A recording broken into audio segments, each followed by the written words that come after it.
نحن نتحدى أهل البدع والأهواء، أهل البدع العقائدية وأهل البدع السياسية. نقول بيننا وبينكم السلف، بيننا وبينكم الكتب. كان أحمد يقول البدع بيننا وبينكم الجنائز. إن الحمد لله نحمده ونستعينه ونستغفره ونعوذ بالله من شرور أنفسنا ومن سيئات أعمالنا، من يهده الله فلا مضل له ومن يضلل فلا هادي له، وأشهد أن لا إله إلا الله وحده لا شريك له، وأشهد أن محمدا عبده ورسوله. يا أيها الذين آمنوا اتقوا الله حق تقاته ولا تموتن إلا وأنتم مسلمون. يا أيها الناس اتقوا ربكم الذي خلقكم من نفس واحدة وخلق منها زوجها وبث منهما رجالا كثيرا ونساء، واتقوا الله الذي تساءلون به والأرحام إن الله كان عليكم رقيبا. يا أيها الذين آمنوا اتقوا الله وقولوا قولا سديدا يصلح لكم أعمالكم ويغفر لكم ذنوبكم، ومن يطع الله ورسوله فقد فاز فوزا عظيما. فإن خير الحديث كتاب الله، وخير الهدي هدي محمد صلى الله عليه وسلم، وشر الأمور محدثاتها، فإن كل محدثة بدعة وكل بدعة ضلالة وكل ضلالة في النار. ابو محمد عبدالغنی المقدسی رحمہ اللہ کی کتاب عمدۃ الاحکام ہم پڑھ رہے ہیں، اور آج ہمارے ساتھ کتاب الصلاۃ، اس سے ہم اس کتاب کا جو حصہ ہے کتاب الصلاۃ، اس کے احادیث ہم پڑھنا شروع کریں گے، اور اس کے پہلے جو بھی گزرا ہے وہ سب صلاۃ کے متعلق ہی تھا، اس کے شروط، اس کے موانع اور طہارت کے مسائل وغیرہ. تو دیکھا گیا ہے کہ احادیث کی کتابوں میں اور فقہ کی کتابوں میں، ہر ایک مذہب کی جو فقہ کی کتاب ہے، چاہے مالکی مذہب ہو، حنفی مذہب ہو، شافعی مذہب ہو، یا حنبلی مذہب ہو، یا ظاہری مذہب ہو، ان سارے مذاہب کی جو کتابیں ہیں، فقہ کی کتابیں، ان میں سب سے بڑا حصہ اور سب سے بڑے جو کتاب ہوتی ہے، اس میں جس کے سب سے زیادہ ابواب ہوتے ہیں وہ نماز کے تعلق سے ہی ہوتے ہیں. اس سے ہمیں کتاب الصلاۃ اور اس کے تحت جو ابواب علماء اور فقہا لاتے ہیں، اسے ہمیں نماز کی عظمت کا پتہ چلتا ہے، کیونکہ اس میں کوئی شک نہیں ہے کہ نماز جو ہے وہ ہمارے دین کی سب سے عظیم عبادت ہے. ساری عبادتیں، ان کے احکام، ان کے مسائل زمین پر نازل ہوئے، اور نماز ایک ایسی عبادت ہے جو ساتویں آسمانوں کے اوپر فرض کی گئی امت محمدیہ پر. تو معراج کا واقعہ مشہور واقعہ ہے، اور سب جانتے ہیں کہ معراج میں کیا ہوا. اس میں سے ایک جو سب سے اہم جو واقعہ پیش آیا معراج میں، وہ ہے نماز کا فرض کیا جانا. 5 وقتی نمازیں فرض کی گئی ہیں امت محمدیہ پر، اور ہر ایک نماز کا اجر کم از کم 10 گنا ہے. تو 5 نمازیں ہیں دن میں، اور اس کا اجر کم از کم 50 نمازوں کے برابر ہے. اور نماز ایسی عبادت ہے جس کے لیے چھوٹ نہیں ہے، خاص کر کے جو فرض نمازیں ہیں اس کے لیے چھوٹ نہیں ہے. مسلم اگر مقیم ہے تو بھی اس پر 5 نمازیں فرض ہیں، اور اگر وہ مسافر ہے تو بھی اس کے لیے نماز فرض ہے. وہ امن کی حالت میں ہے اپنی جگہ، اپنے گھر میں، تو بھی اس پر نماز فرض ہے. اور اگر وہ خوف کی حالت میں ہے، جیسا کہ صلاۃ الخوف کے مسائل آئیں گے، خوف کی حالت مثال کے طور پہ اس کو دشمن گھیرے ہوئے ہے، جن کے میدان میں ہے، تب بھی اس کے لیے یہ 5 فرض نمازیں جو ہیں اس کے لیے اس کی چھوٹ نہیں ہے. اگر وہ بیمار ہے، اگر کھڑ کر نہیں پڑھ سکتا ہے تو اس کو بیٹھ کر پڑھنا ہے. اگر بیٹھ کر نہیں پڑھ سکتا ہے تو پھر اس کو لیٹ کر پڑھنا ہے، اور اگر لیٹ کر بھی وہ نہیں نماز پڑھ سکتا ہے تو پھر اس کو اشاروں سے نماز پڑھنا ہے۔ اگر وہ طہارت کر سکتا ہے، وضو بنا سکتا ہے تو بنا سکتا ہے، یا اگر نہیں بنا سکتا ہے تو پھر اس کے لیے تیمم ہے۔ اگر تیمم بھی میسر نہیں ہے، اللہ ہم سب کو محفوظ رکھے، سارے مسلمانوں کی حفاظت کرے، اگر کوئی ایسی حالت ہو گئی جسے انسان سمجھیں سر سے لے کر پیر تک پٹیوں میں باندھا ہوا ہے اور اس کو ہاتھ پیر بھی ہلانے کی گنجائش نہیں ہے، طاقت نہیں ہے، تو تیمم بھی نہیں کر سکتا ہے، تو اس کو ایسی حالت میں بھی اس کو چھوٹ نہیں ہے، ایسی حالت میں بھی اس کو بغیر تیمم کے، وضو تو دور کی بات ہے، بغیر تیمم کے بھی اس کو نماز ادا کرنا ہے۔ تو خلاصہ یہ ہے کہ نماز ایک عظیم عبادت ہے، خاص کر جو 5 فرض نمازیں ہیں، تو یہ نمازیں فرض ہیں ہر ایک مسلمان پر، مرد اور عورت کے لیے، بالغ پر،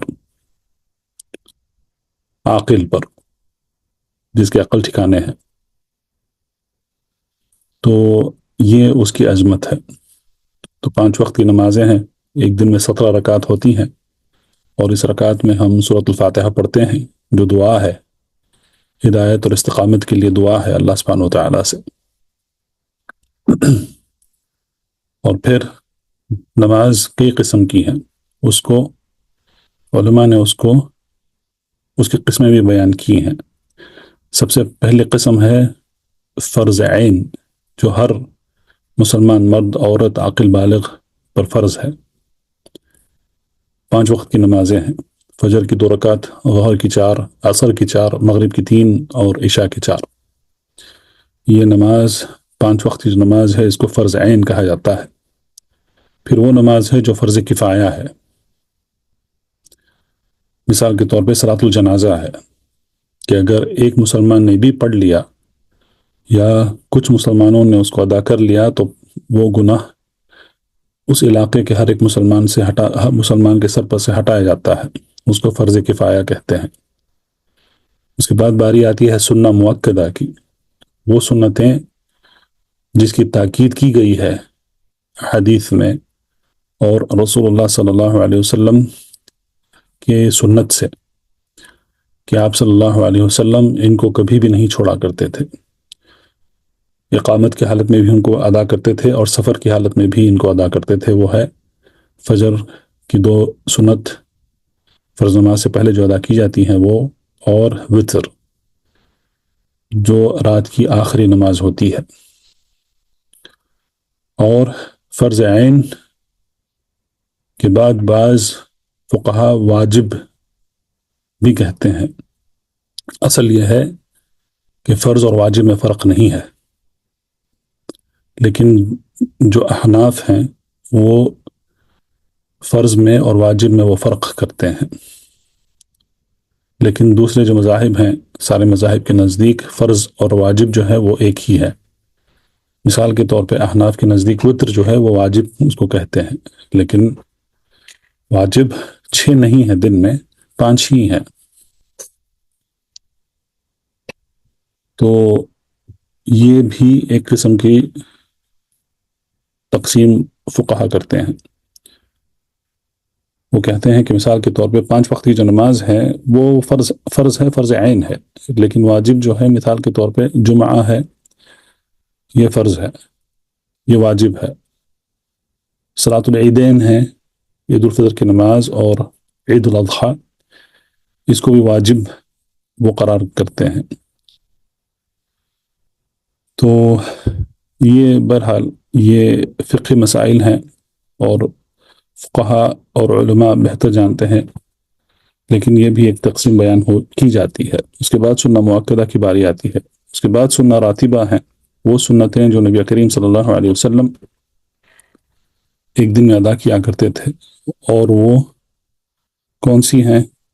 فرض کے پہلے، ظہر کے پہلے جو نماز پڑھی جاتی ہے، 4 رکعت، 2 رکعت کر کے 4 رکعت پڑھتے ہیں، اور اس کے بعد ظہر کے بعد 2 رکعت پڑھتے ہیں، مغرب کے بعد 2 رکعت ہے، اور عشاء کے بعد 2 رکعت ہیں، تو ان کو راتبہ کہتے ہیں۔ راتبہ کا مطلب ہے وہ نماز جو رسول اللہ صلی اللہ علیہ وسلم مقیم کی حالت میں، اقامت کی حالت میں وہ پڑھا کرتے تھے، لیکن ان کو سفر کی حالت میں ان کو چھوڑ دیا کرتے تھے۔ تو یہ جو راتبہ ہیں سفر کی حالت میں چھوڑنا سنت ہے، اور اقامت کی حالت میں ان کو پڑھنا سننا ہے۔ اور جب رسول اللہ صلی اللہ علیہ وسلم مقیم ہوا کرتے تھے تو ان کو باقاعدہ ان کو ادا کیا کرتے تھے۔ تو یہ سنہ راتبہ ہیں۔ اور ایک اور تقسیم ہے سنہ احیاناً، یعنی کہ ایسی سنتیں ہیں جسے رسول اللہ صلی اللہ علیہ وسلم بعض اوقات ادا کیا کرتے تھے۔ مثال کے طور پہ عصر سے پہلے 4 رکعت کبھی کبھار رسول اللہ صلی اللہ علیہ وسلم پڑھ لیا کرتے تھے، تو یہ بھی احادیث میں یہ ثابت ہے۔ اور آخری ہے، اس کو کہتے ہیں النافلہ، نفل نماز، جو کبھی بھی انسان اگر وقت منع کیا ہوا نہیں ہے تو ایسے وقت میں اگر کوئی انسان چاہے تو کبھی بھی وہ یہ نماز پڑھ سکتا ہے۔ یہ نفل میں اس کو شامل کیا جاتا ہے۔ تو یہ قسمیں ہیں۔ تو ہمارے پاس کتنے قسمیں ہیں؟ سب سے پہلے فرض عین، فرض کفایہ، واجب، اگر ہم احناف کی تقسیم کو ہم قبول کریں، سوا وتر کے۔ وتر واجب نہیں ہے، وتر سنہ مؤکدہ ہے، سنہ مؤکدہ ہے، سنہ راتبہ ہے، سنہ احیاناً ہے، اور پھر نافلہ مطلقہ۔ تو یہ 7 قسمیں ہیں نماز کی۔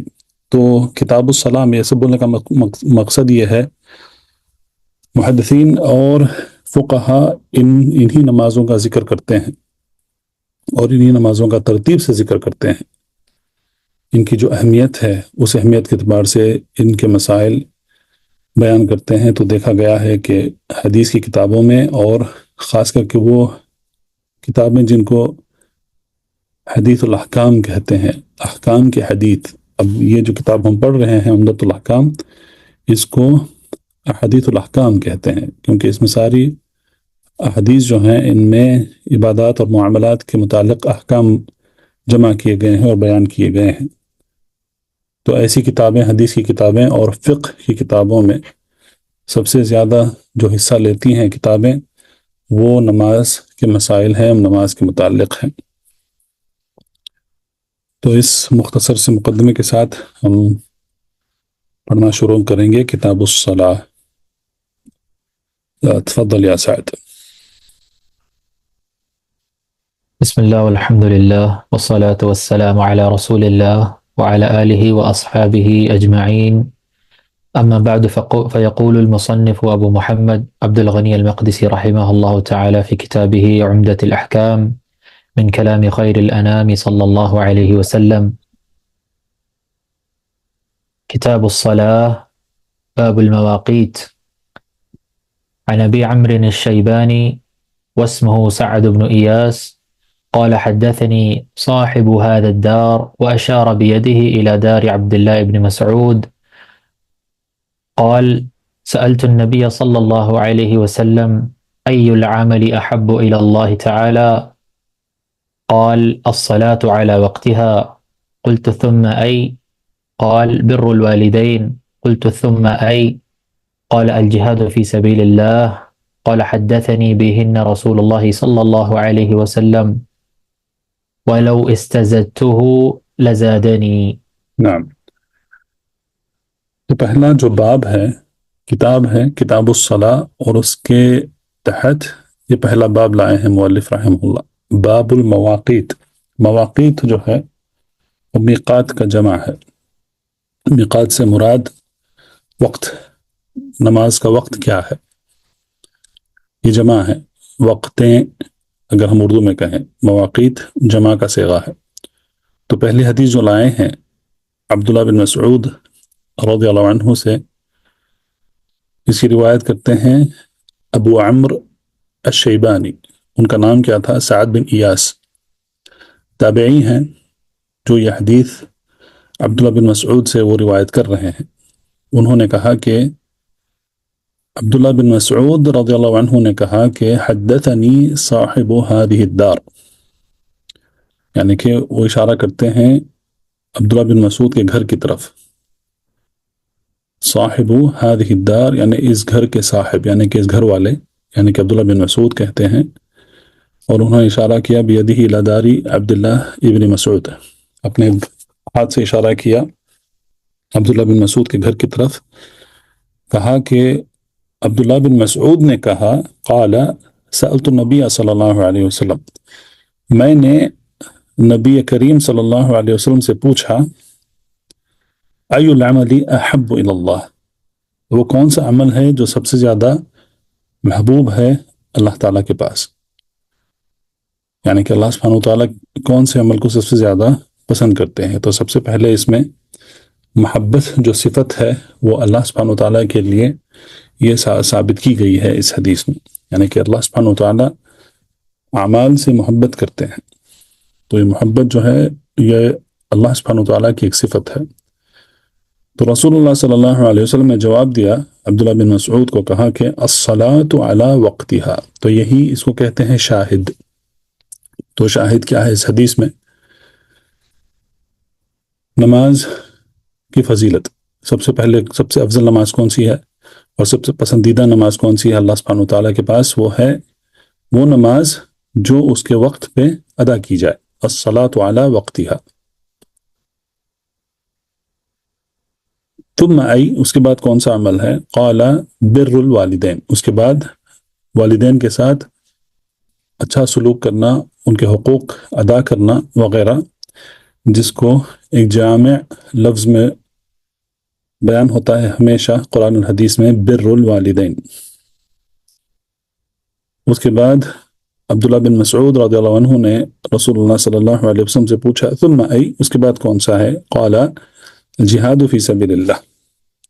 تو یہ تین اعمال جو ہیں ان کی ترتیب بتائی گئی ہے کہ یہ تین اعمال ترتیب کے ساتھ یہ اللہ سبحانہ وتعالیٰ کو بہت ہی زیادہ محبوب ہیں, بہت ہی زیادہ پسند ہیں.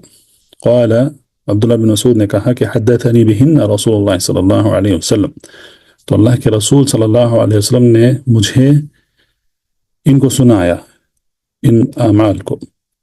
اور کہتے ہیں کہ لو استزدتہ, اگر میں زیادہ پوچھتا رسول اللہ صلی اللہ علیہ وسلم کو اعمال کے بارے میں, لزادنی, تو مجھے رسول اللہ صلی اللہ علیہ وسلم اور مجھے بتاتے. لیکن یہاں پر عبداللہ بن مسعود نے اس پر اکتفا کر لیا. تو اس حدیث میں جیسا میں نے بتایا کہ اس شاہد جو ہے الصلاۃ علی وقتها, نماز اس کے وقت میں ادا کر دینا, یہ سب سے زیادہ پسندیدہ عمل اللہ سبحانہ وتعالیٰ کے نزدیک یہی ہے. اس کے بعد بر الوالدین,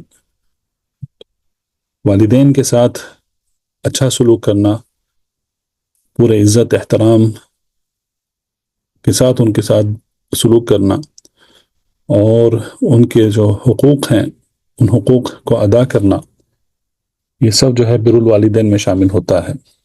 تو ہم دیکھتے ہیں قرآن میں اور احادیث میں کہ اللہ سبحانہ وتعالیٰ کے حق کے بعد والدین کا حق ذکر کیا جاتا ہے, جیسا کہ قرآن کی ایک آیت ہے وَقَضَىٰ رَبُّكَ أَلَّا تَعْبُدُوا إِلَّا إِيَّاهُ وَبِالْوَالِدَيْنِ إِحْسَانًا, کہ اللہ سبحانہ وتعالیٰ نے یہ حکم دیا ہے کہ صرف اور صرف اللہ کی عبادت کی جائے اور اللہ کے ساتھ کسی کو شریک نہ کیا جائے. اور اس کے بعد وَبِالْوَالِدَيْنِ إِحْسَانًا, یعنی والدین کے ساتھ احسان کرنا, یعنی اچھے سے اچھا معاملہ, اچھے سے اچھا سلوک ان کے ساتھ کرنا. تو قرآن میں اور احادیث میں ہمیشہ بر الوالدین جو ہے یہ اللہ کے حقوق کے بعد آتا ہے. تو آیت میں توحید جو ہے یہ اللہ کا حق ہے, اور جیسا کہ لقمان نے اپنے بیٹے سے کہا کہ یہی کہا انہوں نے کہ سب سے پہلے اللہ کی ہی عبادت کرو, اللہ کے ساتھ کسی کو شریک نہ کرو, وہ بالوالدین احسانا, اور والدین کے ساتھ احسان کرو. اور شرک جو ہے یہ سب سے بڑا ظلم ہے, ان الشرک لظلم عظیم، اللہ کے حق میں شرک جو ہے یہ سب سے بڑا ظلم ہے، اللہ کے حق کا انکار کرنا ہے۔ تو سب سے بڑا جو حق بنتا ہے، اللہ کا حق بنتا ہے توحید،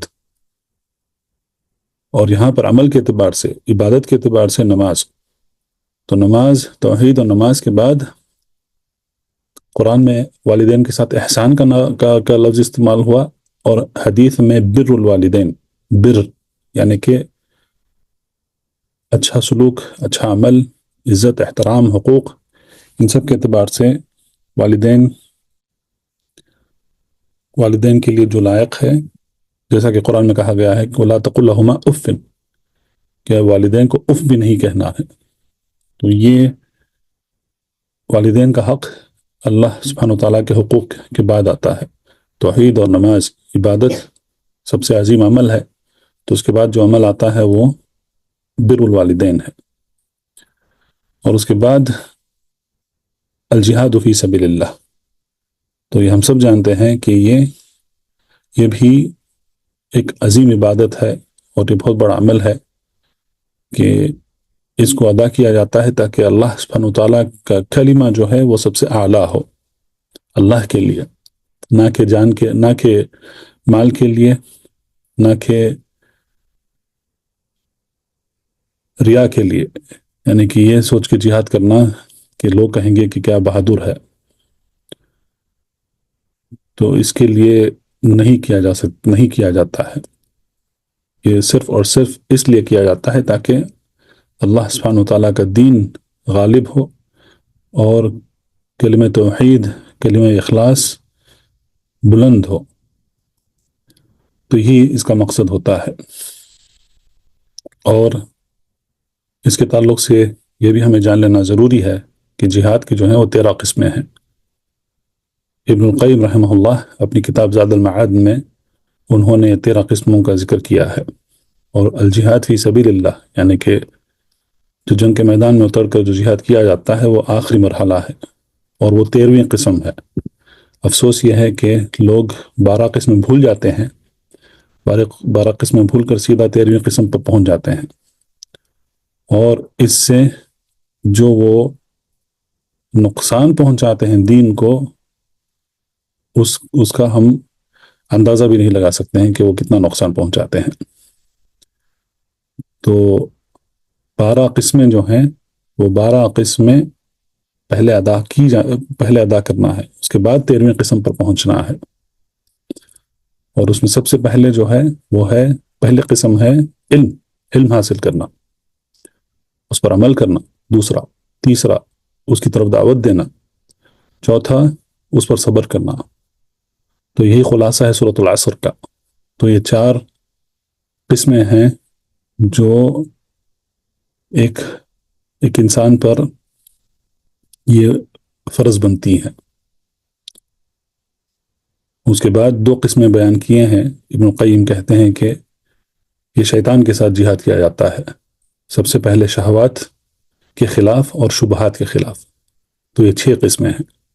اس کے بعد منافقین سے 3 قسموں سے جہاد کیا جاتا ہے،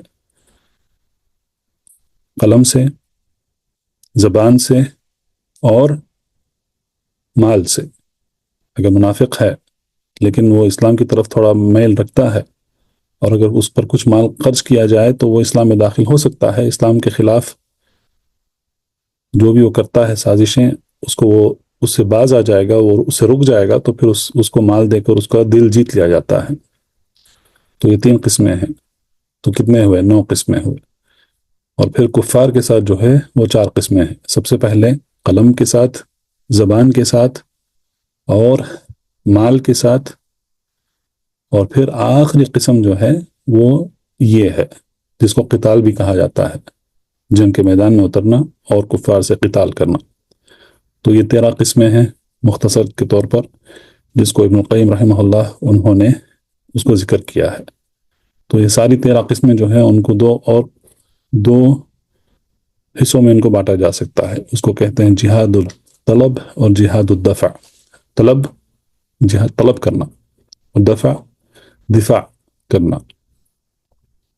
تو انسان کو چاہیے کہ ان کے اعتبار سے ان 13 قسموں کے اعتبار سے وہ علم حاصل کرے، اور سب سے پہلے جو ضروری ہے اس کے لیے سب سے پہلے علم، عمل، دعویٰ، صبر یہ کرے، اس کے بعد دوسرے کاموں میں وہ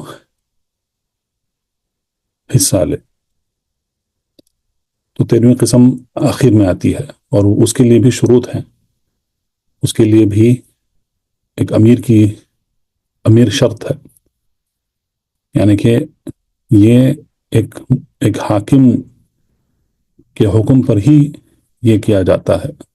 یہ ایک شخص کے لیے، کچھ اشخاص کے لیے، ایک جماعت کے لیے، ایک تنظیم کے لیے یہ نہیں ہے، یہ حکومت کے لیے ہے، یہ حاکم کے لیے ہے۔ تو حاکم ہے، حاکم امیر منتخب کرتا ہے، پھر ان کا ایک رایہ جس کو کہتے ہیں، جس کے تحت سارے مسلمان جمع ہوتے ہیں، وہ ہے۔ اور پھر سب سے اہم جو ہے وہ قوت ہے، کہ مسلمانوں کے پاس اتنی قوت ہونی چاہیے کہ وہ دشمن کو وہ شکست دے سکیں۔ اگر ان کے پاس قوت نہیں ہے، کمزور ہیں، تو پھر یہ تیسری شرط ہے۔ اگر شرط ہم جانتے ہیں کہ شرط اگر مکمل نہیں ہوتی ہے تو پھر وہ عمل جو ہے وہ عمل مکمل نہیں ہوتا ہے۔ اگر قوت نہیں ہے، طاقت نہیں ہے مسلمانوں کے پاس، جیسے آج ہماری حالت ہے، تو ہم اس میں حصہ نہیں لے سکتے ہیں، کیونکہ اگر ایسا کریں گے تو پھر ہماری شکست یہ ایک عقلی طور پر ہم کہہ سکتے ہیں کہ ہماری شکست یہ ممکن ہے۔ تو اسی لیے آج کے زمانے کے جو علماء ہیں، جو صحیح علماء ہیں، انہوں نے اس کے خلاف فتوے دیے ہیں۔ جہاں پر بھی یہ نعرہ لگایا گیا تو انہوں نے کہا کہ یہاں نہیں ہے، یہ صرف زمین ملکیت حکومت کے لیے لڑائی ہے، اور یہ جہاد نہیں ہے، کیونکہ یہ تینوں شروط مکمل نہیں ہوئے ہیں۔ اور سب سے اہم شرط ہے وہ طاقت ہے، قوت ہونا چاہیے، جو ہمارے پاس نہیں ہے۔ تو جب یہ نہیں ہے، تیسری شرط مکمل نہیں ہوئی ہے، تو پھر یہ عمل بھی مکمل نہیں ہو سکتا ہے۔ تو بہرحال اس میں تفصیل ہے، علماء کے فتاوے موجود ہیں اور علماء کی تحریرات موجود ہیں، تو اس میں آپ چاہیں تو مزید استفادہ کر سکتے ہیں اس سے۔ تو اس حدیث میں جو بات بتائی گئی ہے وہ ہے نماز، اور نماز کو اس کے وقت میں ادا کر دینا۔ نعم، اس کے بعد قال رحمه الله عن عائشة رضي الله عنها قالت لقد كان رسول الله صلى الله عليه وسلم يصلي الفجر ويشهد معه نساء من المؤمنات متلفعات بمروطهن ثم يرجعن إلى بيوتهن ما يعرفهن أحد من الغلس۔ نعم، تو دوسری حدیث ہے، اس میں فجر کے وقت کا ذکر کیا گیا ہے۔ اگر آپ کو یاد ہے تو الاربعون فی الاحکام میں ہم نے جو حدیث پڑھی تھی، اس میں جبریل علیہ السلام نے رسول اللہ صلی اللہ علیہ وسلم کو ہر ایک نماز کے شروع ہونے کا وقت اور اس کے ختم ہونے کا وقت انہوں نے بتایا تھا۔ جب ایک صحابی نے رسول اللہ صلی اللہ علیہ وسلم سے پوچھا تھا تو رسول اللہ صلی اللہ علیہ وسلم نے کہا کہ نماز کا ہر ایک نماز کا یہ وقت شروع ہونے والا وقت یہ ہے، اور وہ ختم ہونے والا وقت وہ ہے۔ تو یہاں پر عائشہ رضی اللہ عنہ کی جو حدیث ہے، کہتی ہیں کہ لقد كان رسول اللہ صلی اللہ علیہ وسلم يصلي الفجر، تو نبی کریم صلی اللہ علیہ وسلم فجر کی نماز پڑھتے تھے۔ فَيَشْهَدُ مَعَهُ نِسَاءٌ مِّنَ الْمُؤْمِنَاتِ، تو صحابیات بھی فجر کی نماز پڑھا کرتی تھیں رسول اللہ صلی اللہ علیہ وسلم کے ساتھ۔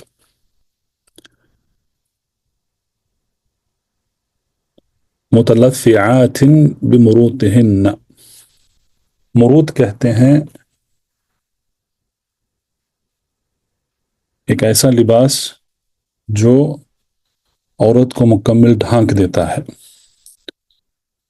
اور یہ لباس اس زمانے میں جیسا انہوں نے بتایا ہے خز کا مطلب ہے جو موٹا کپڑا ہوتا ہے، چاہے وہ اس کا ہو، قطن کا ہو یا کسی اور مادے کا۔ وَتَكُونُ مِن صوف، صوف کا مطلب ہے صوف یعنی کہ اون جس کو کہتے ہیں، تو یہ بھی ہو سکتا ہے۔ تو دراصل کپڑا کیا ہے، وہ موٹا ہوتا ہے تھوڑا، جو معمولی جو کپڑا استعمال کیا جاتا ہے پہننے کے لیے اسے تھوڑا موٹا ہوتا ہے، اور یہ عورت کو مکمل طریقے سے اس کو ڈھانک دیتا ہے۔ تو متلفعات کا مطلب ہے کہ عورت کو پورا ڈھانک دینا۔ تو اس میں سب سے پہلے ہمیں کیا پتہ چلتا ہے کہ عورتیں نماز پڑھ سکتی ہیں مسجد میں، اور اسی کتاب میں ایک اور حدیث آئے گی جس میں نبی کریم صلی اللہ علیہ وسلم نے حکم دیا ہے۔ حکم کا مطلب آپ جانتے ہیں، یہاں پہ اختیار نہیں ہے، چاہے تو کریں یا چاہے تو نہ کریں، لیکن رسول اللہ صلی اللہ علیہ وسلم نے حکم دیا ہے کہ اللہ کی بندیوں کو مسجدوں سے مت روکو۔ تو اگر عورت مسجد میں نماز پڑھنا چاہتی ہے تو اس سے اجازت ہے، اور یہ اجازت اللہ کے رسول صلی اللہ علیہ وسلم نے دی ہے۔ اللہ کے رسول ہیں، اپنی طرف سے کوئی بات نہیں رکھتے ہیں، تو اس کا مطلب یہ ہے کہ یہ اجازت اللہ سبحانہ وتعالی سے دی گئی ہے، تو عورتیں مسجد میں نماز پڑھ سکتی ہیں۔ تو یہ حدیث جو ہے ان کے لیے رد ہے جو عورتوں کو مساجد سے روکتے ہیں، عورتوں کو مساجد میں نماز پڑھنے سے روکتے ہیں۔ دوسرا مسئلہ یہ ہے کہ عورت جب نماز کو جائے گی تو باقاعدہ حجاب کے ساتھ جائے گی۔ تو صحابیات جو ہیں، حجاب کا جو حکم تھا وہ تھوڑی دیر سے نازل ہوا، اس کے پیچھے بھی کئی واقعے بیان ہو چکے ہیں احادیث میں، لیکن خلاصہ یہ ہے کہ عورت کو باقاعدہ حجاب میں مسجد کی طرف جانا ہے۔ ثم یرجعن الی بیوتہن، اس کے بعد وہ عورتیں واپس اپنے اپنے گھر آ جاتی تھیں۔ ما یعرفہن احد من الغلس، تو کوئی بھی ان کو پہچان نہیں سکتا تھا کہ وہ کون سی عورت ہے۔ من الغلس، غلس اندھیرا ہے جس میں تھوڑی روشنی ہے، اندھیرا زیادہ ہے اور روشنی تھوڑی ہے۔ تو اس سے ہمیں یہ پتہ چلتا ہے کہ رسول اللہ صلی اللہ علیہ وسلم جب فجر پڑھا کرتے تھے تو اندھیرے میں پڑھا کرتے تھے، نہ کہ روشنی ہونے کے بعد۔ تو یہ حدیث احناف کا رد ہے۔ احناف جو ہیں وہ اجالا ہونے کے بعد فجر کی نماز پڑھتے ہیں، یعنی کہ فجر کی آخری وقت میں وہ نماز پڑھتے ہیں۔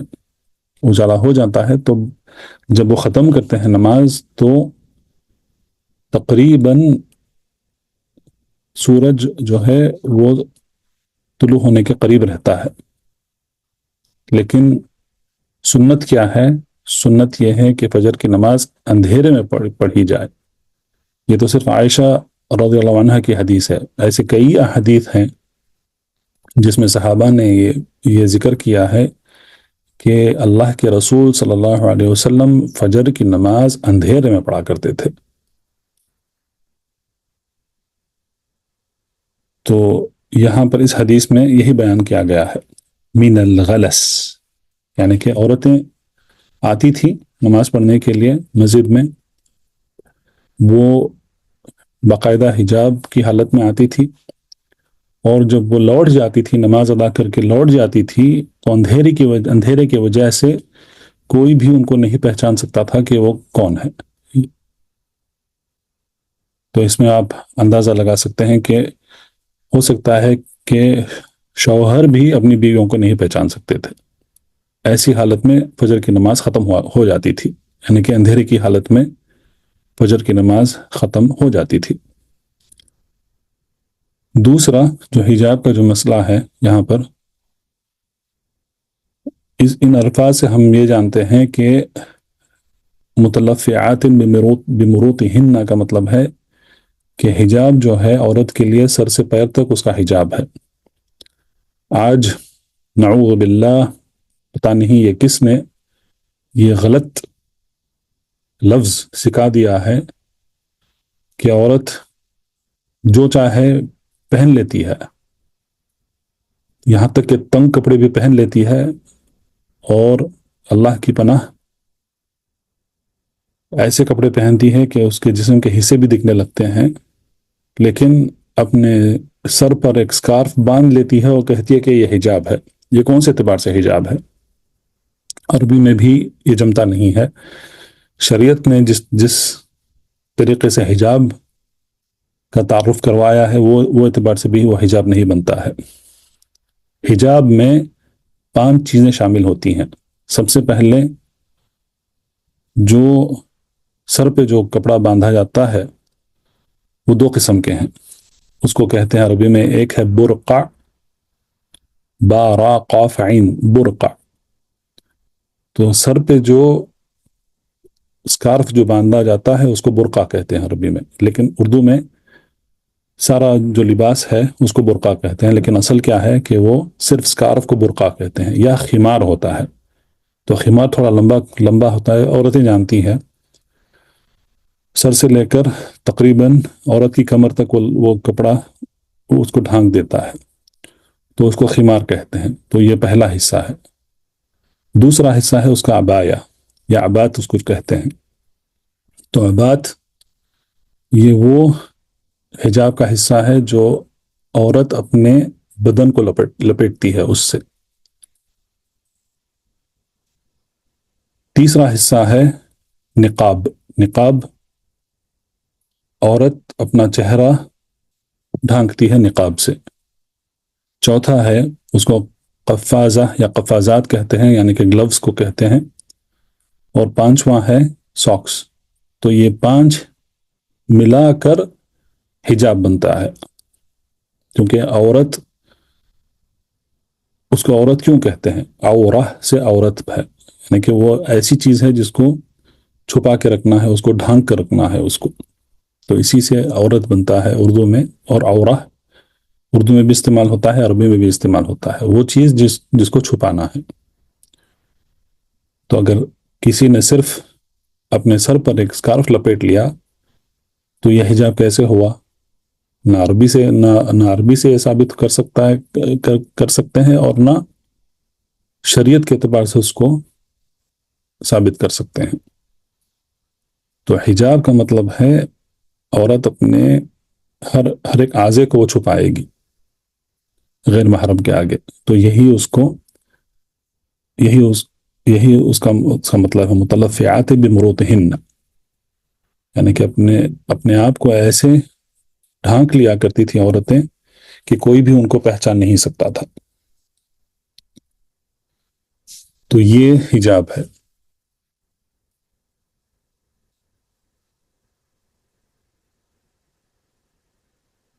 وہ کہنے کا مطلب یہ ہے کہ جو شبہات، یہ شبہ ہے اور یہ بہت خطرناک شبہ ہے جو آج کے زمانے میں اس کی ترویج کی جاتی ہے، اس کو پھیلایا جاتا ہے کہ یہی حجاب ہے، اس سے بچ کر رہیں. خاص کر کے عورتیں بچ کر رہیں ایسی جو یہ سازشیں ہیں، یہ عورت کو بے پردہ کرنے کی سازشیں ہیں. تو ان سے آگاہ رہیں، اپنے آپ کو بچائیں اور اپنے گھر کی عورتوں کو بھی بچائیں. حجاب کا مطلب ہے یہ 5 چیزیں، اس کے بغیر حجاب نہیں ہوتا ہے. اسی کتاب میں ایک اور مسئلہ آئے گا، حج کا مسئلہ آئے گا. اس میں یہ کہا گیا ہے کہ عورت احرام کی حالت میں اپنا چہرہ اور اپنے ہاتھ دکھائے گی. تو اس کا مطلب کیا ہے؟ اس کو اصول الفقہ کی زبان میں کہتے ہیں اس کو مفہوم المخالفہ، یعنی کہ اس کے خلاف کیا ہے، حکم کیا ہے، اس کا مفہوم کیا ہے۔ جب احرام کی حالت میں عورت اپنا چہرہ اور اپنے ہاتھ نہیں ڈھانکے گی، اس کو دکھائے گی، تو اس کا مطلب یہ ہے کہ احرام کی حالت میں اگر عورت نہیں ہے تو پھر وہ اپنا چہرہ اور اپنے ہاتھ بھی ڈھانک کر رکھے گی اس کو۔ ہاں، یہ ہے کہ اگر کوئی غیر محرم آگے آ گیا تو اس کا جو خمار یا اس کا جو برقع ہوتا ہے وہ چہرے پر کھینچ لے گی تھوڑا، تاکہ غیر محرم اس کا چہرہ نہ دیکھ سکے۔ تو اس سے کیا معلوم ہوتا ہے؟ اس سے یہی معلوم ہوتا ہے کہ عورت کو اپنا چہرہ اور اپنے ہاتھ بھی غیر محرم کے سامنے اس کو ڈھانک کر رکھنا ہے۔ اگر وہ ایسا نہیں کر رہی ہے تو پھر وہ حجاب نہیں کر رہی ہے۔ تو یہ سب باریکیاں ہیں جو قرآن کو اگر ہم صحیح معنوں میں پڑھیں، قرآن کو سب سے پہلے عربی سے ہی سمجھنا ہے، اور اس طریقے سے سمجھنا ہے جس طریقے سے عرب نے سمجھا ہے، اور خصوصاً عرب میں سے بھی صحابی اور صحابیوں نے جس طریقے سے سمجھا ہے اس طریقے سے ہمیں سمجھنا ہے، نہ کہ ہمارے کوتے عقلوں سے۔ تو بہرحال یہ حجاب کے مسائل تھے جو یہاں پر ذکر کیے گئے ہیں۔ تو اگر عورت حجاب سے ہے، اور حجاب میں خصوصاً علماء یہ ذکر کرتے ہیں کہ عورت جب مسجد کو جاتی ہے تو پھر وہ بنسور کر نہیں جائے گی، خصوصاً عطر کا استعمال نہیں کرے گی۔ تو اگر وہ ایسا نہیں کر رہی ہے تو پھر اسے پوری چھوٹ ہے، اسے پوری اجازت ہے کہ وہ جا کر مسجد میں نماز، فرض نماز ہو، کوئی بھی نماز ہو، وہ جا کر مسجد میں نماز پڑھ سکتی ہے، اس کو پوری اجازت دی گئی ہے شریعت میں۔ لیکن اس حدیث میں جو شاہد ہے وہ یہ ہے کہ فجر کی نماز جو ہے، فجر کی نماز اندھیرے میں پڑھی جاتی ہے، اور جب رسول اللہ صلی اللہ علیہ وسلم فارغ ہو جاتے تھے فجر کی نماز سے تو ابھی بھی اندھیرا باقی رہتا تھا، تھوڑا سا اجالا ہو جاتا تھا، لیکن وہ اجالا بہت کم ہوتا تھا، یہاں تک کہ کوئی بھی کسی عورت کو نہیں پہچان سکتا تھا کہ وہ کون عورت ہے۔ اس کو کہتے ہیں غلس۔ نعم۔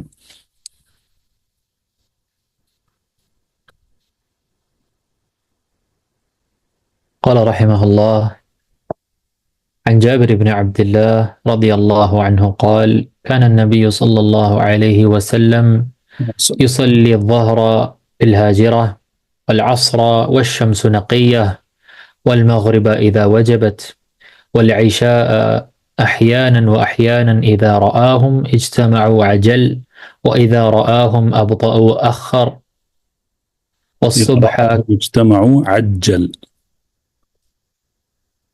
أحسن الله إليكم. إذا رآهم اجتمعوا عجل، وإذا رآهم أبطأوا أخر، والصبح كان النبي صلى الله عليه وسلم يصليها بغلس. نعم۔ تو جابر بن عبداللہ رضی اللہ عنہما ان کی حدیث لائے ہیں مؤلف رحمہ اللہ، کہتے ہیں کہ کان نبی صلی اللہ علیہ وسلم یصلی الظہر بالحاجرہ، تو ظہر کی نماز کب پڑھا کرتے تھے آپ صلی اللہ علیہ وسلم؟ بالحاجرہ۔ حاجرہ جو ہے یہ وہ وقت ہے زوال کے وقت کے فوراً بعد۔ ہم جانتے ہیں کہ زوال کا وقت کیا ہوتا ہے کہ جب سورج سیدھے سر پر ہے اس کو زوال کا وقت کہتے ہیں، کیونکہ وہاں سے سورج جو ہے وہ مغرب کی طرف وہ ڈھلکنا شروع ہو جاتا ہے۔ تو جب وہ سر پر ہوتا ہے تو یہ اس وقت یہ اس کو کہتے ہیں، یہ وقت جو ہے یہ اس میں نماز پڑھنے سے منع کیا گیا ہے، اس کی تفصیل آئے گی۔ لیکن جب سر پہ سیدھے ہوتا ہے اوپر سورج تو یہ زوال کا وقت ہے۔ تو جب وہ زوال کے وقت سے مغرب کی طرف ڈھلکنا شروع ہوتا ہے تو یہ پہلا جو حصہ ہے اس کو کہتے ہیں الحاجرہ، ہجرت سے، یعنی کہ سورج اب ہجرت کر رہا ہے زوال سے، یعنی کہ سب کے ایک دم اوپر ہونے سے مغرب کی طرف، تو یہ پہلا حصہ ہوتا ہے وقت کا، تو اس کو کہتے ہیں الحاجرہ۔ والعصر، اور عصر کی نماز کب پڑھتے تھے رسول اللہ صلی اللہ علیہ وسلم؟ والشمس نقیہ، یعنی کہ سورج جو ہے ابھی وہ گرم ہوتا تھا، جب وہ گرم ہے تب رسول اللہ صلی اللہ علیہ وسلم عصر کی نماز پڑھ لیا کرتے تھے۔ والمغرب اذا وجبت، مغرب کب پڑھتے تھے آپ صلی اللہ علیہ وسلم؟ جب سورج غروب ہو جاتا تھا۔ وجبت کا مطلب ہے گر جانا، تو یہاں پر مطلب ہے کہ جب شمس یعنی کہ سورج مکمل طریقے سے وہ غروب ہو جاتا ہے تو اس کے فوراً بعد جب اس کا سورج کا جو اوپر کا جو حصہ ہوتا ہے وہ جب زمین میں غائب ہو جاتا تھا تو اس کا مطلب یہ ہے کہ سورج غروب ہو گیا۔ تو جب بھی غروب ہو جاتا تھا تو آپ صلی اللہ علیہ وسلم مغرب پڑھ لیتے تھے۔ والعشاء احیانا، عشاء کی نماز سے کے تعلق سے یہ جاننا ضروری ہے۔ احیانا و احیانا، کبھی ایسے بھی پڑھتے تھے آپ صلی اللہ علیہ وسلم اور کبھی ایسے بھی پڑھتے تھے، یعنی کہ اس کا ایک وقت طے نہیں تھا۔ یہ ساری جو نمازیں ہیں، یہ نماز دیکھیں اس زمانے میں کیسے ہوا کرتا تھا کہ جب نماز کا وقت داخل ہو جاتا تھا تو بلال کو حکم دیا جاتا تھا، یا حکم دے دیا گیا تھا بلال کو کہ جب نماز کا وقت داخل ہوتا ہے تو اذان دینا، تو اذان دے دیا کرتے تھے بلال رضی اللہ عنہ۔ اور اگر بلال نہیں اذان دیتے تھے تو پھر ابن ام المکتوم عبداللہ جو اندھے صحابی تھے ان کو ذمہ داری دی جاتی تھی اذان دینے کی۔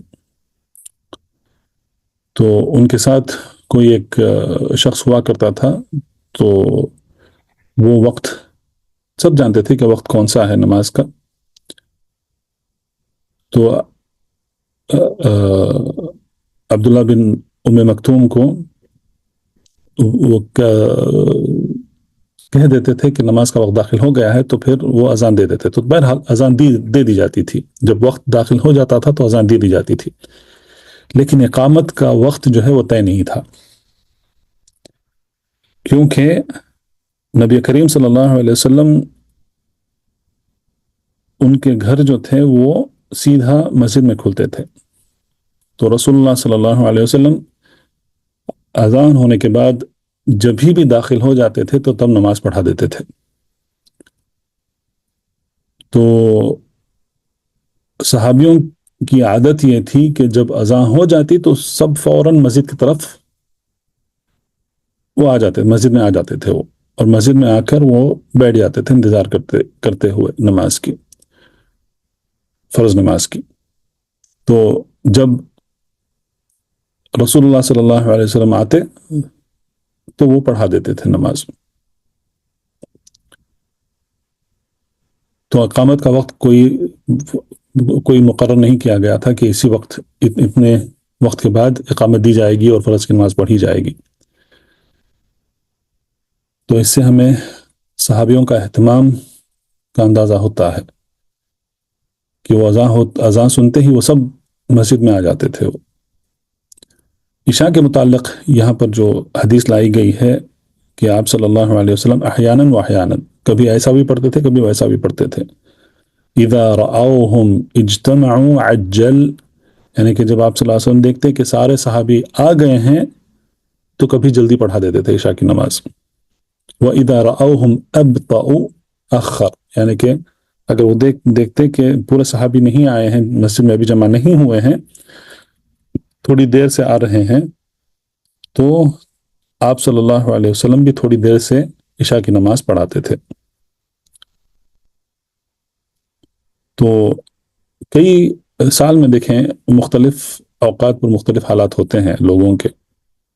بعض اوقات اگر فصل کا موسم ہے تو فصل میں جو بھی کھیتوں میں یا باغوں میں جو کام کرنے والے ہیں وہ تھوڑی دیر سے آتے ہیں۔ میں صرف ایک مثال دے رہا ہوں، تو ایسے کئی حالات ایسے ہو سکتے ہیں۔ تو اسی لیے رسول اللہ صلی اللہ علیہ وسلم امام ہونے کے ناطے یہ بات کا خیال رکھتے تھے کہ یہ کوشش کرتے تھے آپ صلی اللہ علیہ وسلم کہ سارے صحابی جو ہیں وہ سب مل کر جماعت سے نماز پڑھیں، اور اس حدیث میں اس نماز کو باجماعت پڑھنے کی اہمیت بھی ہمیں اس کا پتہ اس حدیث سے ہمیں چلتا ہے۔ تو بہرحال باجماعت نماز پڑھنے کا جو مسئلہ ہے وہ آئے گا آنے والی حدیثوں میں، لیکن یہاں پر یہ جان لینا ضروری ہے کہ سب سے پہلے رسول اللہ صلی اللہ علیہ وسلم نماز کو اس کے پہلے وقت میں ادا کر دیا کرتے تھے۔ اب ایک حصہ باقی ہے کہ جابر رضی اللہ عنہ کہتے ہیں کہ وہ صبح، یعنی کہ فجر کی نماز جو ہے، کانا نبی صلی اللہ علیہ وسلم یصلیھا بغلس، یعنی کہ اندھیرے میں ہی آپ صلی اللہ علیہ وسلم پڑھا کرتے تھے، تو وہی لفظ یہاں پر بھی استعمال کیا گیا ہے۔ عائشہ رضی اللہ عنہ کی حدیث بھی غلس کا لفظ استعمال ہوا ہے، اور یہاں پر جابر رضی اللہ عنہ کی حدیث میں بھی غلس کا لفظ استعمال ہوا ہے۔ تو غلس کا مطلب ہے اندھیرے میں، جب آپ صلی اللہ علیہ وسلم فارغ ہو جاتے تو ابھی باقی اندھیرا رہتا تھا۔ تو اس حدیث سے سب سے پہلے ہمیں یہ پتہ چلتا ہے کہ رسول اللہ صلی اللہ علیہ وسلم نماز کو اپنے پہلی وقت میں اس کو ادا کر دیتے تھے، حاجرہ زوال کے فوراً بعد۔ عصر ابھی بھی جب سورج گرم ہے، اور اس سے پہلے ہم پڑھ چکے ہیں کہ اگر کسی چیز کی چھاؤں اس کے قد کے برابر ہو گئی تو اس کا مطلب یہ ہے کہ عصر کا وقت داخل ہو گیا، تو اسی وقت پر رسول اللہ صلی اللہ علیہ وسلم عصر پڑھ لیا کرتے تھے، اور جب مغرب ہو جاتی، جب سورج مکمل طور سے غروب ہو جاتا تو فوراً آپ صلی اللہ علیہ وسلم مغرب پڑھ لیا کرتے تھے۔ عشاء کبھی کبھار جلدی، کبھی دیر سے، جیسے دیکھتے تھے کہ جو جماعت ہے اگر سب جمع ہو گئے ہیں اس اعتبار سے آپ صلی اللہ علیہ وسلم عشاء کی نماز پڑھتے تھے، اور عشاء جو ہے اندھیرے میں پڑھا کرتے تھے۔ تو اس حدیث کے مطابق آپ مختلف مذاہب کے عمل دیکھو، اب اس میں سب مخالفت کون کرتے ہیں؟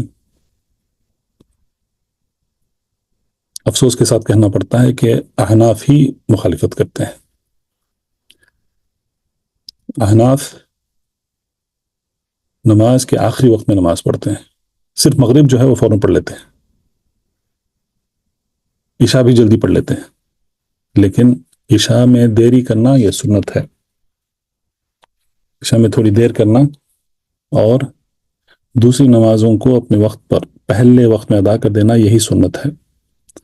فجر دیر پڑھتے ہیں، جب وہ ختم کرتے ہیں تو تقریباً سورج جو ہے وہ طلوع ہونے کے قریب ہو جاتا ہے، یعنی کہ انہوں نے فجر کی نماز آخری وقت پر پڑھی۔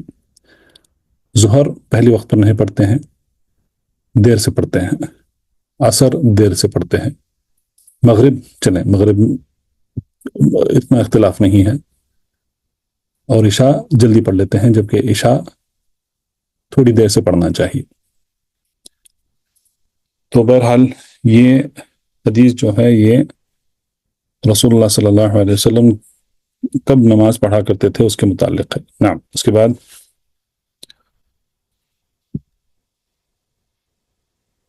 قال رحمه الله عن أبي المنهال سيار بن سلامة قال دخلت أنا وأبي على أبي برزة الأسلمي رضي الله عنه فقال له أبي كيف كان رسول الله صلى الله عليه وسلم يصلي المكتوبة؟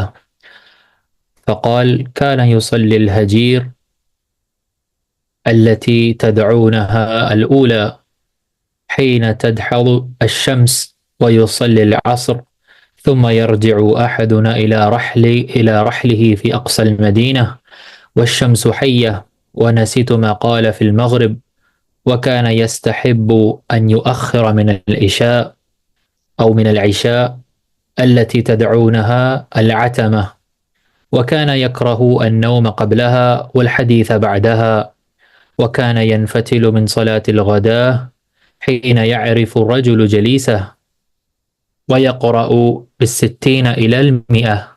نعم،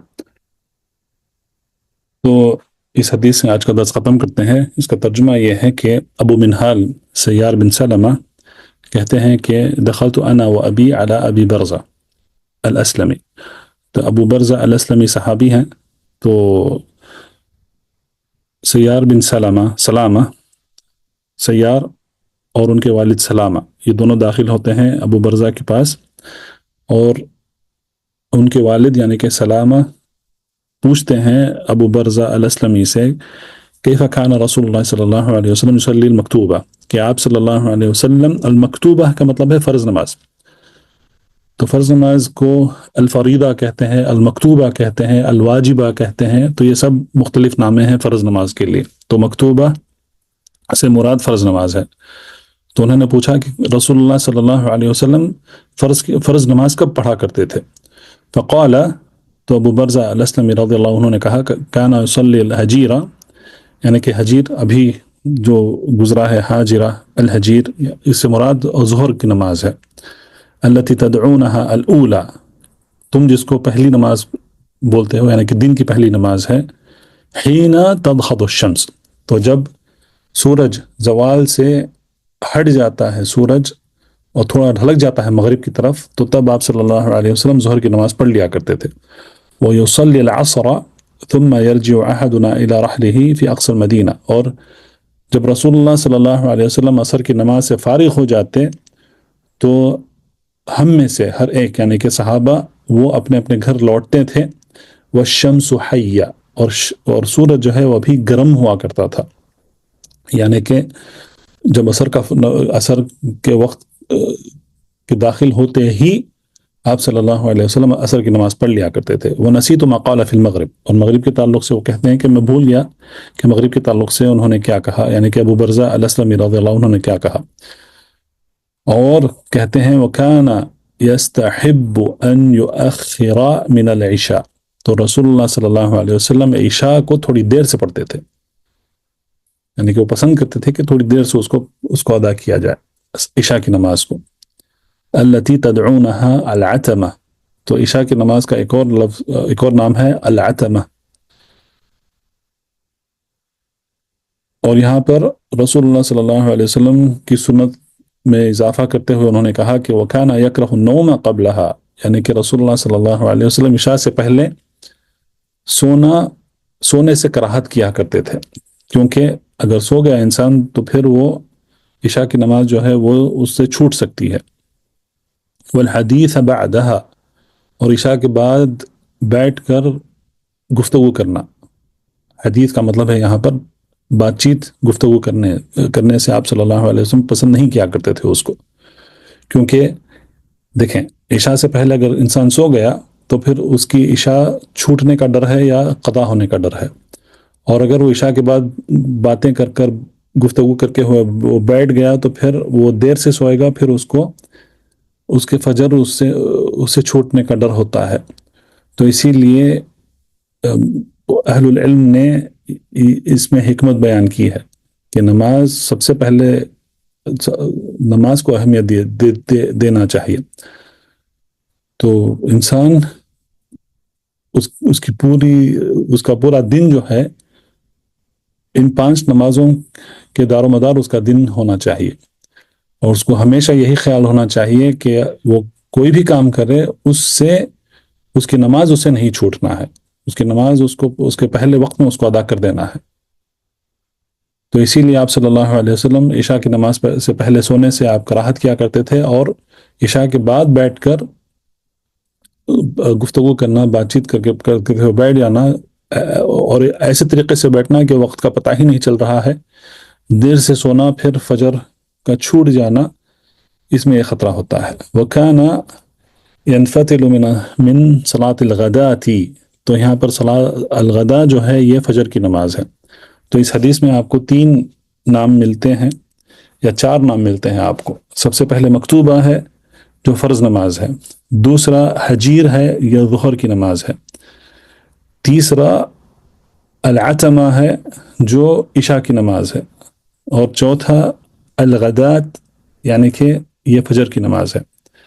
حین یعرف الرجل جلیسہ، تو جب آپ صلی اللہ علیہ وسلم فجر کی نماز سے فارغ ہو جاتے تو تب ایک شخص جو ہے، جلیس کا مطلب ہے اس کے پاس کون بیٹھا ہے، اس کے دائیں اور بائیں طرف کون بیٹھا ہے، تبھی اس کو پہچان سکتا تھا۔ دیکھیں ایک اور بات ہمیں یاد رکھنا ہے کہ اس زمانے میں ایسی لائٹیں یہ سب نہیں ہوا کرتی تھی.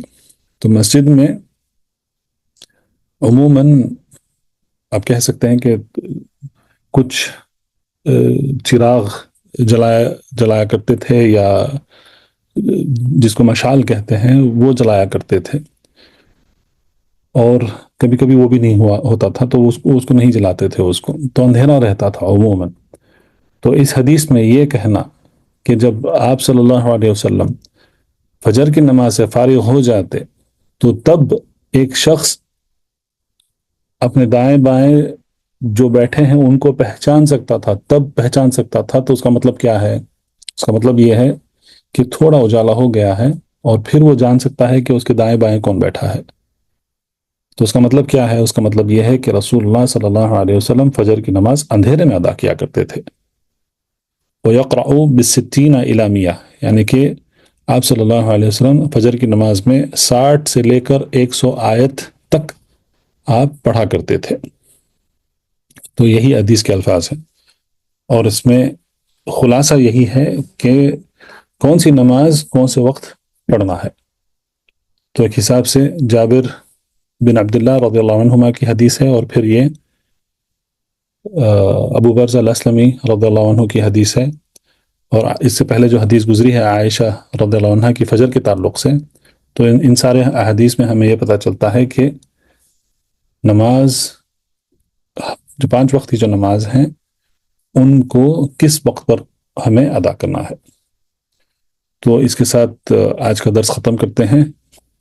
اللہ تعالیٰ سے دعا ہے کہ اللہ تعالیٰ ہمیں جو بھی ہم پڑھے ہیں اس پر ہمیں عمل کرنے کی توفیق عطا فرمائے. وباللہ توفیق، وصلی اللہ علی نبینا محمد وعلی آلہ وصحبہ وسلم. سبحانک اللہم بحمدک، اشہد ان لا الہ الا انت، استغفرک واتوب الیک. اللہم علمنا ما ينفعنا وانفعنا بما علمتنا وزدنا علما وتوفيقا. اللهم آت نفوسنا تقواها وزكها أنت خير من زكاها أنت وليها ومولاها. اللهم إنا نعوذ بك من علم لا ينفع ومن قلب لا يخشع ومن نفس لا تشبع ومن دعوة لا يستجاب لها. اللهم اغفر لنا ولوالدينا ولمشايخنا ولعلمائنا وللمؤمنين والمؤمنات والمسلمين والمسلمات الأحياء منهم والأموات، إنك سميع قريب مجيب الدعوات. والله تعالى أعلى وأعلم، وصلى الله على نبينا محمد وعلى آله وصحبه وسلم. بارك الله فيكم أجمعين. السلام عليكم ورحمة الله وبركاته. فاعلم أنه لا إله إلا الله واستغفر لذنبك.